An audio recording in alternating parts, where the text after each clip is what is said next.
Syederalun, puluhan mahasiswa di Loksmawe melakukan demonstrasi memprotes pernyataan Gubernur DKI Jakarta Basuki Cahayapurnama alias Ahok.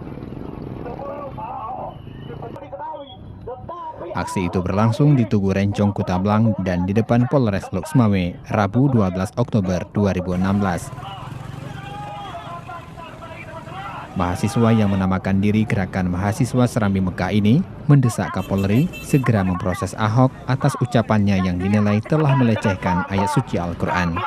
Dan liberalisme sejauh mana mereka paham sudah menggejek agama Islam, sedangkan dia sebagai leader, sebagai pemimpin.